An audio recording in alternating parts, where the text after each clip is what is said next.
আমার নাম হবে লাশ, একই দিন আমার নাম হবে লাশ। সাদা কাপড় পরবে দেহ, রবে না আর আপন কেহ।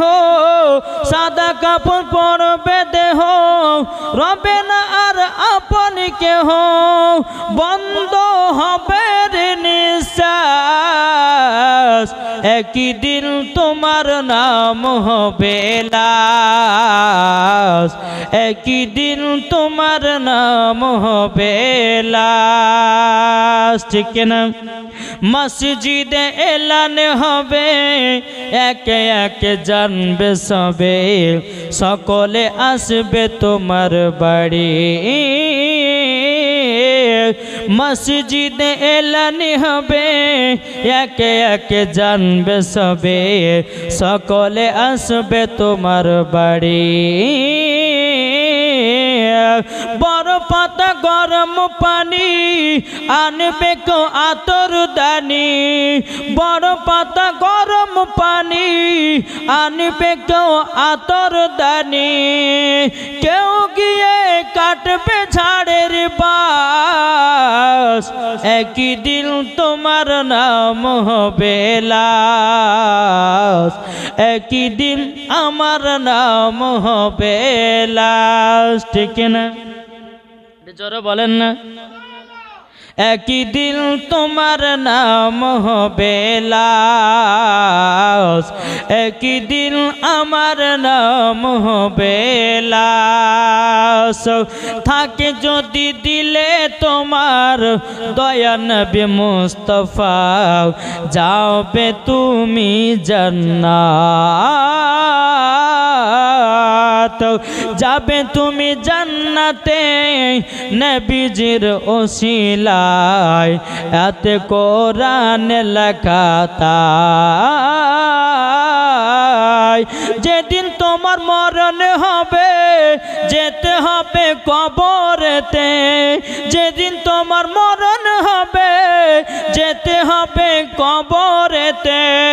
কি জবাব দিবে ভাই, একই দিন তোমার নাম হবে লাশ, একই দিন আমার নাম হবে লাশ। ঠিক কিনা বলেন?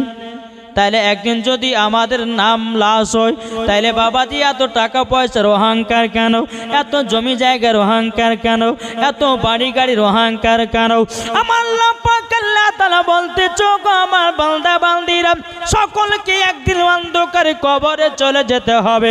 আমার আল্লাহ পাক আল্লাহ তাআলা বলতে চোখ আমার বান্দা বান্দিরা অন্ধকার কবরে যাওয়ার আগে তোমরা সকলকে কবরকে ভয় করো। আমার আল্লাহ পাক আল্লাহ তাআলা বলতেছে মরার পরে জান্নাতি জান্নাতি। জোরে বলেন না সুবহানাল্লাহ। এই অন্ধকার কবরের আযাবের বর্ণনা যদি করা যায়, বাবাতে মুসলমান চোখের পানি ঝরঝর করে পড়তে থাকবে। জি, আল্লাহ পাক আল্লাহ তাআলা আমাদেরকে এই কবরের ওয়াজ শোনার পর যেন আমল করা তৌফিক দান করে। জোরে বলুন আল্লাহুম্মা আমিন। সকলকে একদিন অন্ধকার কবরে যেতে হবে।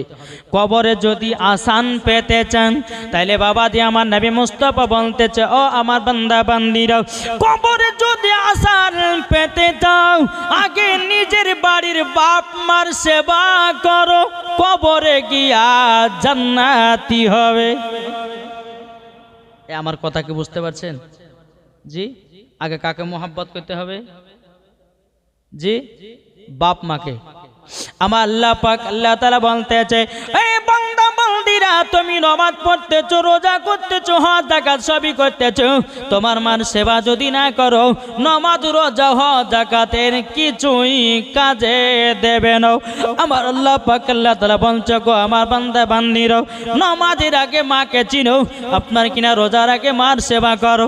আল্লাহ পাক আল্লাহ তাআলা বলতেছে যারা মা বাবাকে সেবা করেছি, আমার আল্লাহ পাক আল্লাহ তাআলা বলতেছে মরার পরে জান্নাতি জান্নাতি। দুনিয়াতি, জোর বলেন না সুবহানাল্লাহ। এ বাবাজি মুসলমান ভাইরাও, ওগো আমার সোনা মানিকেরাও, একদিন আমার নবী মুস্তাফা বাবাজি সাহাবীদেরকে নিয়ে একটা কবর দিয়ে বাবা হেঁটে হেঁটে চলে যাচ্ছেন। আমার নবী মুস্তাফা গায়েবের সংবাদদাতা নবী, সাহাবীদেরকে বলছো গো আমার সাহাবীরাও, এই কবরে আযাব চলতেছে, আমার সঙ্গে তোমরা দুঃখ না করে আল্লাহর কাছে হাত তুলে দাও, কবরের আযাব যেন বন্ধ হয়ে যায়। আমার নবী মুস্তাফা নূরে মুজাসসাম, নবী কামলিওয়ালা, মক্কি ও সরদার, আহমদে মুক্তার, নবী মুহাম্মদ রাসূলুল্লাহ সাল্লাল্লাহু তাআলা আলাইহি সাল্লাম, তিনি আপনার কিনা সাহাবীদেরকে নিয়ে দুঃখ না করে হাত তুলেছে রে বাবা। আমার আল্লাহ পাক আল্লাহ তাআলা বলছেন নবী গো দয়াল নবীজি, আজকে আপনার হাতের দোয়া কবুল হবে না। আমার নবী বলছে আল্লাহ ও গো রব্বুল আলামিন, আজকে আমার হাতের দোয়া কেন কবুল হবে না? আমার আল্লাহ পাক আল্লাহ তাআলা বলছে বলে নবী গো ও গো দয়াল নবীজি, আপনি যখন হাতখানা তুলে দোয়া করেছেন নবী গো, কারেন্টের মতো দোয়া আপনার কবুল করে নিয়েছি, আজকে হাতের দোয়া কবুল করব না। আমার নবী বলছে গো রব্বুল আলামিন, রব্বুল আলামিন, আপনার কাছে একটা আবেদন করতে চাই গো আল্লাহ, কেন দোয়া কবুল হবে না? আমার আল্লাহ বলছে নবী গো, যেই ব্যক্তির জন্য কবরে যে ব্যক্তি শুয়ে আছে, যার কবরে আযাব জ্বলতেছে, ওই ব্যক্তি তার মা বাবাকে দুঃখ কষ্ট দিয়েছে, তারই জন্য দোয়া কবুল হবে না। আমার নবীজি বলছে গো সাহাবীরা, ও গো সাহাবীরা, যে ব্যক্তি কবরে শুয়ে আছে তিনার কি মা বেঁচে আছে নাকি? নবীর সাহাবীরা বলছে ইয়া রাসূলুল্লাহ, ইয়া হাবিবাল্লাহ নবী গো, তিনার মা তো এখনো বৃদ্ধা মহিলা, একটা ছোট্ট ঘরে বসে বসে আল্লাহ তাআলার ইবাদত করে। ও গো নবীজি, তিনার মা তো এখনো বেঁচে আছে। আমার নবীজি বলছে বলো গো সাহাবীরাও, আমাকে নিয়ে চলো ওই বুড়িমার বাড়িতে, জোরে বলেন না সুবহানাল্লাহ। আমার নবী মুস্তাফা এক পা দুপা করে যখন বুড়িমার বাড়িতে যখন বাবাজি এসেছে, বুড়িমা আপনার কি করেছে? নবীকে সালাম দিয়েছে, লাব্বাইক ইয়া রাসূলুল্লাহ, লাব্বাইক ইয়া হাবিবাল্লাহ। ও গো নবীজি, আপনি আমার বাড়িতে হঠাৎ করে কেন বলুন না? আমার নবী মুস্তাফা বলতে চায় বুড়িমা, বুড়িমা, তোমার একটা সন্তান দুনিয়াতে বেঁচে ছিল, ও বুড়িমা 1.5 বছর আগে মারা গেছে। ও বুড়িমা, তোমার সন্তানের কবরের এখনো আযাব চলতে আছে। বুড়িমা কেঁদে কেঁদে বলছে বলে নবী গো, ও গো দয়াল নবীজি, ওই বাচ্চাকে আমি এত কষ্ট করে দুনিয়াতে লালন পালন করেছি, ওই বাচ্চা নিজের বউকে পেয়ে মা বাবাকে ভুলে গেল। বাবাজি মুসলমান ভাইরাও, এ সোনা মানিকেরাও, যখন বাবাজি কথা বলো, বলার পরে বুড়িমা চোখের পানি ফেলে বলছে নবী গো, ও গো দয়াল নবীজি, আপনার কাছে একটাই আবেদন করতে চাই গো নবীজি। আপনার যখন আমার গর্ভেতে আমার বাচ্চা যখন ছিল, ওগো নবীজি আমাকে রাত্রে বেলাতে পেটে লাথি মারত, আমি মা জননী সারা রাত্রি কত কষ্ট বেদনা করে কাটিয়েছি। ওগো নবীজি, মাঘ মাসের ঠান্ডার দিনে আমার বেটাকে দুনিয়াতে যখন জন্ম দিলাম, আমার বেটাকে যখন ডান দিকে শোয়াতাম, ডান দিকে পেশাব করে দিলে, আমার বেটাকে বাম দিকে শোয়াতাম, বাম দিকে পেশাব করে দিলে, ওগো নবীজি আমার বেটাকে আমার জায়গাতে শোয়াতাম, আমার জায়গাতে যখন আমার বাচ্চা পেশাব করে দিত, ওগো নবীজি আমি মা জননী সারা রাত্রি ভিজাতে পারি করেছি গো নবী, আর ওই সন্তানের জায়গা দিয়েছি বুকের ওপরে। ওগো নবীজি, ওই সন্তান আপনার কিনা বিবাহ করার পরই ওই কাল্লাগিনীর পাল্লাতে পড়ে, আমাকে এক মুঠো ভাত খেতে দেয় না, আমাকে গালিগালাজ করে। নবী গো, ওই সন্তান আমাকে লাথি পর্যন্ত মেরেছে। নবী গো, ওই সন্তান দুনিয়াতে নাই, আমি খুবই ভালোতে আছি। আমার নবী বলছে বলো বুড়িমা গো, ও গো বুড়িমাও আপনার কাছে একটাই আবেদন করব, কোন মা যদি সন্তানের জন্য বদদুয়া করে দেয়, আমার আল্লাহ বলতেছে ওই সন্তান দুনিয়াতে বেকার হয়ে যাবে। আচ্ছা, মা বাবাকে কে ভালোবাসে একটু হাত তুলে দেখান তো বাবজি। সুবহানাল্লাহ। মাকে মোহাব্বত করুন, মাকে ভালোবাসুন। আমার আল্লাহ পাক আল্লাহ তাআলা বলছে বাপ মা হলো এক কিসিমের রব। জোরে বলো সুবহানাল্লাহ। জি, আমার নবী মুস্তাফা বুড়িমাকে বলছে, বুড়িমা সন্তানের জন্য বদদুয়া করবেন না, আপনার বেটার কবর চলুন, আপনার বেটার কবর গিয়ে আপনি নিজেই আযাব দেখবেন। বুড়িমাকে টুকটুক টুকটুক করে তার সন্তান কবর পাশে নিয়ে আসলো। আমার নবী মুস্তাফা সাহেবেল আওলাদ সাল্লাল্লাহু তাআলা আলাইহি সাল্লাম তিনি বাবাজি আল্লাহর কাছে হাত তুলে বলছো, গো রব্বুল আলামিন, তার মা জননী তার সন্তানের কবর পাশে দাঁড়িয়েছে। আল্লাহ গো, এই বুড়িমার তার সন্তানের কবরের আযাব দেখা শক্তিটা দান করে দিন। আমার নবী বলছে, বুড়িমা তোমার সন্তানের কবরের দিকে তাকাও। যখন বাবাজি তাকিয়েছে, বাবাজি তার সন্তান কবরে দাও দাও করে জ্বলতে আছে আর মামা করে চিৎকার করতে আছে, ও মা জননী ক্ষমা করে দাও গো মা, ক্ষমা করে দাও, ক্ষমা করে দাও। বাবাজি মুসলমান ভাইরাও, এ সোনা মানিকেরাও, যখন বাবাজি কথা বলার পরে বেরাদারও বুড়িমা সন্তানের কবরের আযাব দেখে বাবাজি চোখ দিয়া পানি যেন ঝরঝর করে পড়তে আছে।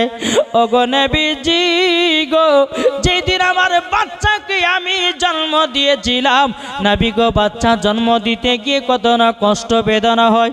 ওগো নবীজি সেই দিনকার কষ্ট থেকে নবী গো আজকে 4 গুণ কষ্ট হতেছে। নবী গো, আমার সন্তানকে আমি দিল থেকে মাফ করে দিলাম। জোরে বলেন সুবহানাল্লাহ। যখন তিনার মা জননী মাফ করে দিয়েছে, বাবাজি মুসলমান ভাইরা, এ সোনা মানিকেরা, যখন আপনার মাফ করে দিয়েছে, আল্লাহ পাক আল্লাহ তাআলা তার সন্তানের কবরের আযাব বন্ধ হয়ে গেছে। তাহলে বলুন, 1.5 বছর ধরে তার সন্তানের কবরে আযাব চলতেছিল, মা জননী ক্ষমা করলো, তার বেটার কবর আযাব বন্ধ হলো। তাই আপনাদেরকে বলতে চাই যে মা বাবাকে কেউ দুঃখ দিবেন না। মা বাবাকে যদি কষ্ট দেন, তো বাবাজি মরার পরে জান্নাতি হবেন না, আপনাকে জাহান্নামে যেতে হবে। তাই কই বলতে আছে, মা বাবাকে দুঃখ দিলে নামাজ হবে না, মা বাবাকে কষ্ট দিলে নামাজ হবে না। আল্লাহ নবীজি দয়া তার পাবে না, আরে আল্লাহ নবীজি দয়া তার পাবে না। মা বাবা অতি আপন, মা বাবাকে করো যতন, মা বাবা অতি আপন, মা বাবাকে করো যতন। মা বাবা দুঃখ পেলে নামাজ হবে না, মা বাবা কষ্ট পেলে নামাজ হবে না। আল্লাহ নবীজি দয়া তার পাবে না, আরে আল্লাহ নবীজি দয়া তার পাবে না। আল্লাহুম্মা সাল্লি আলা মাওলানা মুহাম্মদ আলা আলে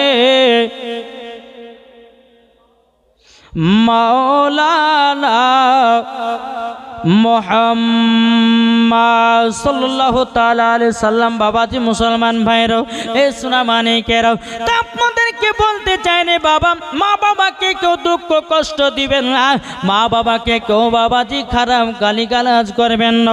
আমার আল্লাহ পাক আল্লাহ তাআলা বলতেছে, যারা বাপ মাকে দুঃখ কষ্ট দিয়েছি, বাবাজি মরার পরে তারাও জাহান্নামে যাবে। কি গো, কিছু বুঝতে পেরেছেন? জি এই মাইকম্যান একটু গলা তো কষ্ট হচ্ছে, একটু হালকা করে দেন, খুব কষ্ট হচ্ছে টানতে। বেরাদার মজা সামানিক রাম, তাহলে বলুন বাপ মাকে আপনারা মোহাব্বত করবেন তো বাবজি? করতে রাজি আছেন? এটা হাত তুলে দেখাবেন না? আমার আল্লাহ খুশি হবে। জি তাই কবির ভাষায় বলছে, মা বাবাকে কেউ দুঃখ দিলে নামাজ রোজা হজ যাকাত সব কিছুই বাবা বেকার। বেকার না? জি চলুন আপনাদেরকে বলতে চাই, বাবা যে অন্ধকার কবর এমন একটা বড় জায়গা রে বাবা, অন্ধকার কবর একটা বড় জায়গা। বেরাদুল ইসলাম মুআজ্জাজ সাবানি কিরাম, এক জায়গাতে বাবাজি কিতাবের মধ্যে আপনার কিনা উল্লেখ করা হয়েছে, কিতাবের নাম হলো বাবাজি খুতবাতে মুহাম্মাদি। এই বেরাদুল ইসলাম মুআজ্জাজ সাবানি কিরাম, ওগো আমার সোনা মানিকেরাও, আমার আল্লাহ পাক আল্লাহ তাআলা বলছো, গো আমার বান্দা বান্দিরা তোমরা শুনে রেখে দাও, আমার আল্লাহ পাক আল্লাহ তাআলা বলতেছে, আমি বড় লোককে আপনার কিনা গরিব বানাতে পারি, আর গরিবকে বড় লোক বানাতে পারি। আল্লাহর ক্ষমতা আছে না নাই? কি গো নাই? আল্লাহর ক্ষমতা আছে না নাই? ইনশাআল্লাহ আছে। বড় লোককে গরিব বানাতে পারে আমার আল্লাহ, আর গরিবকে বড় লোক বানাতে পারে। আল্লাহর ক্ষমতা আছে না নাই? ইনশাআল্লাহ আছে। বাবাজি চলো না, হযরতে উজাইর আলাইহিস সালাম বাবাজি তিনি হলো আল্লাহর নবী। জোরে বলেন কি নাম বললাম? হযরতে উজাইর আলাইহিস সালাম তিনি হলেন বাবা আল্লাহর নবী। তিনি আপনার সফর করতে বেরিয়ে গেছেন। সফর করতে যখনই বাবা বেরিয়ে গেছেন, বাবাজি সফরে বেরোতে গেলে বাবা কিছু খাবার দাবার নিতে হয় না? হয় না? হয় না? তো হযরতে উজাইর আলাইহিস সালাম তিনি বাবাজি কিছু খেজুর আর আঙ্গুর নিয়েছেন, ব্যাগের ভিতর ঢুকিয়ে নিয়েছে, আর একটা ঘোড়া নিয়ে বাবা সফর করতে লেগেছে। সফর করতে করতে বাবাজি আপনার কিনা এক জায়গাতে আরাম বিশ্রাম করার জন্য একটা ঘোড়াটাকে একটা গাছে বেঁধে রেখেছে। বেঁধে রাখার পরে হযরতে উজাইর আলাইহিস সালাম তিনি বাবাজি কি করেছেন, ব্যাগ যেটা ছিল বাবাজি ব্যাগটাকে আপনার মাথার বালিশ বানিয়ে দিয়েছে। মাথার বালিশ যখন বানায় হযরতে উজাইর আলাইহিস সালাম তিনি বাবা আরামের ঘুম পাড়তে লেগেছে। আরামের যখনই ঘুম পাড়তে লাগাও বাবাজি সকালে শুয়েছে, বাবাজি সন্ধ্যাবেলাতে ঘুম তার ভেঙেছে।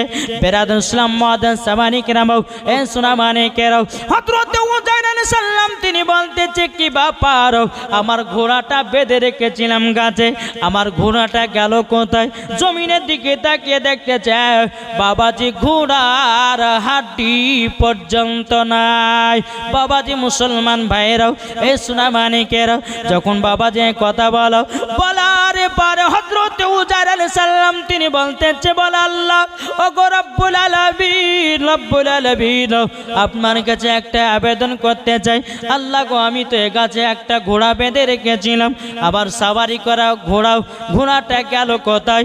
আমার আল্লাহ বলতেছে, উজাইর আচ্ছা বলো না কত বছর পর ঘুম থেকে উঠেছো? এটা জোর হবে না? আল্লাহ বলতেছে, উজাইর তুমি কত বছর পর উঠলে ঘুম থেকে? উজাইর আলাইহিস সালাম বলছে, আল্লাহ গো সকালে ঘুমালাম, সন্ধ্যাবেলাতে উঠলাম। আল্লাহ বলছে, না না না না না, উজাইর আলাইহিস সালাম তবে শোনো, তুমি সকালে ঘুমিয়েছো, সন্ধ্যাবেলা উঠেছো, তোমার কোনো খেয়াল নাই কত বছর পর তুমি ঘুম থেকে উঠেছো? বলে তাই না, কি বললাম? হযরতে উজাইর আলাইহিস সালাম তিনি বলতেছে, বলে আল্লাহ ওগো রব্বুল আলামিন, আমি তো সকাল বেলাতে আপনার কিনা আরাম করার জন্য ঘুমিয়েছিলাম, সন্ধ্যাতে উঠেছি, কত বছর পর উঠলাম গো আল্লাহ। আল্লাহ পাক আল্লাহ তাআলা বলতেছে, এ উজাইর আলাইহিস সালাম তবে শুনে নাও, তুমি ঘুম থেকে উঠেছো 100 বছর পর। কত বছর? 100 বছর পর উঠেছো। হযরতে উজাইর আলাইহিস সালাম তিনি বলতেছে, বলো গো রব্বুল আলামিন, আপনার কাছে একটা আবেদন করতে চাই। আমি তো সকালে ঘুমালাম, সন্ধ্যাবেলাতে উঠলাম, আমার 100 বছর পার হয়ে গেল। আল্লাহ বলছে, উজাইর আলাইহিস সালাম তোমার যেই ঘোড়া গাছে বেঁধে রেখেছিল ওই জায়গাতে যাও, তোমার ঘোড়ার কিছু হাড্ডিগুলো পাওয়া যাবে। যখন বাবাজি গিয়ে দেখতেছে হাড্ডিগুলো কয়েকখান পাওয়া গেছে, বাবাজি মুসলমান ভাইরাও বলতেছে আল্লাহ আমি কি 100 বছর পর ঘুম থেকে উঠলাম। আল্লাহ পাক আল্লাহ তাআলা বলতেছে উজাইর আলাইহিস সালাম তুমি 100 বছর পর তোমার ঘুম ভেঙেছে। এদিকে বাবাজি মুসলমান ভাইরা হযরতে উজাইর আলাইহিস সালাম ব্যাগের ভিতরে খেজুর আর আঙ্গুর নিয়েছিল না, খেজুর আর আঙ্গুর। ব্যাগটা বাবাজি খুলে দেখতেছে, বেরাদের ইসলাম মুআজ্জাজ সামানি কিরাম ব্যাগটা খুলে দেখতেছে আঙ্গুরও পচে না, খেজুরও পচে না। উজাইর আলাইহিস সালাম বলতেছে ও রব্বুল আলামিন আপনার কাছে একটা আবেদন করতে চাই গো আল্লাহ, আমি যে 100 বছর পর ঘুম থেকে উঠলাম আমার ঘোড়াটার কোনো চিহ্ন নাই ও গো আল্লাহ, কিন্তু আল্লাহ গো আমার ব্যাগের ভিতরে কিছু খেজুর ছিল আঙ্গুর ছিল আল্লাহ, সেগুলা তো পচে না সরে না গন্ধ হয় না।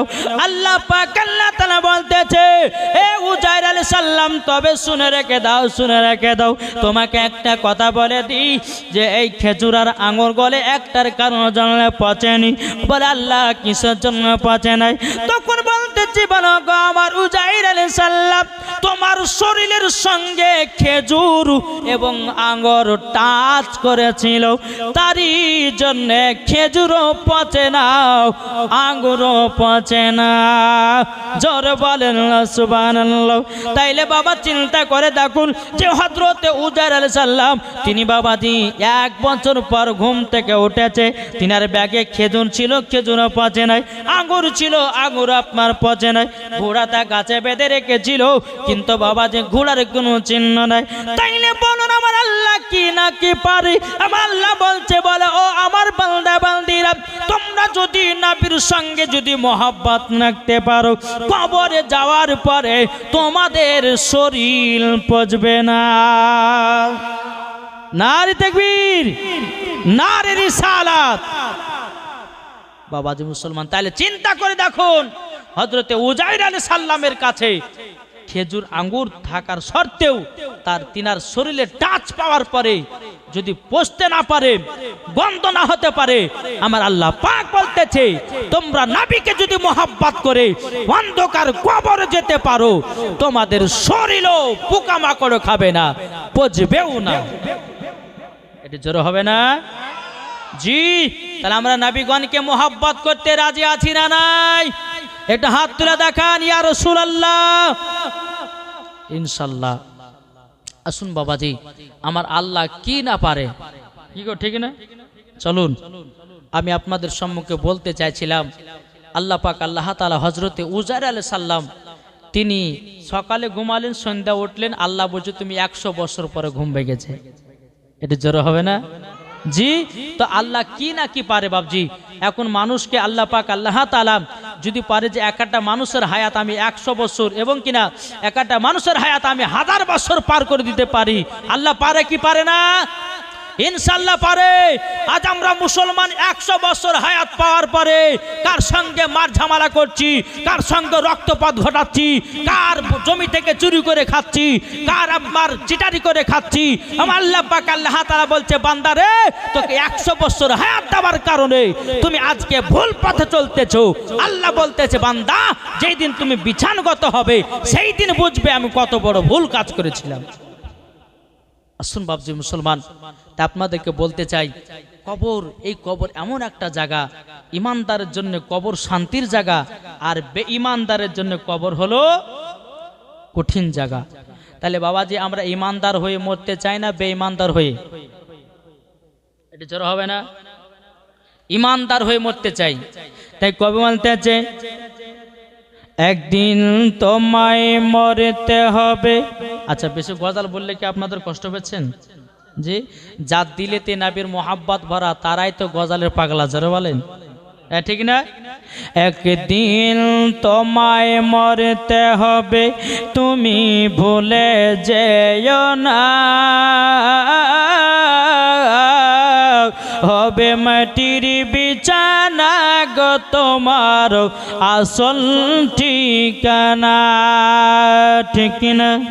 হবে মাটির বিছানা গো তোমার আসল ঠিকানা, একদিন তোমায় মরতে হবে তুমি ভুলে যেও না, হবে মাটির বিছানা গো তোমার আসল ঠিকানা, হবে মাটির বিছানা গো তোমার আসল ঠিকানা। ইজরাইল ফারিস্তা যেদিন হাজির হবে সে, চলছা তরি যতি কর জানবে রবে শেষে, ইজরাইল ফারিস্তা যেদিন হাজির হবে সে, চলছা তরি যতি কর জানবে রবে শেষে, খোদার কাছে করবে দোয়া, খোদার কাছে করবে দোয়া মুমিন মুমিনা, একদিন তোমায় মরতে হবে তুমি ভুলে যেও না, হবে মাটির বিছানা গো তোমার আসল ঠিকানা। জোরে বলুন। আপনি জনের কান্না যদি সবই শুনতে পাবে, বুক পড়বে তো মুখ পড়বে না, কেমনে জবাব দিবে, ঠিক না? আপনি জনের কান্না যদি সবই শুনতে পাবে, বুক পড়বে তো মুখ পড়বে না, কেমনে জবাব দিবে, কি করে বুঝাব তোমায় মনের বেদনা, একদিন তোমায় মরতে হবে তুমি ভুলে যেও না, হবে মাটির বিছানা গো তোমার আসল ঠিকানা। জোরে বলুন। বাবাজি মুসলমান ভাইরাও, এই সোনা মানিকেরাও, তাইলে মানুষের মৃত্যুর বরণ যখন হবে, মানুষের মরণের টাইম যখন হয়, আমার আল্লাহ পাক আল্লাহ তাআলা বলছো গো আমার বান্দা বান্দিরাও, প্রত্যেকটা মানুষকে বাবাজি মরণের চিঠি আল্লাহ তরফ থেকে 5 খানা পাঠায়। কটা? মরণের চিঠি, মরণের চিঠি কটা দেয়? 5টা। শুনতে রাজি আছেন? জি চলুন। এই মরণের চিঠি যদি আমরা পড়ে নিতে পারি আর পড়ার পর যদি কবর যেতে পারি, আল্লাহ বলছেন মরার পর জান্নাতে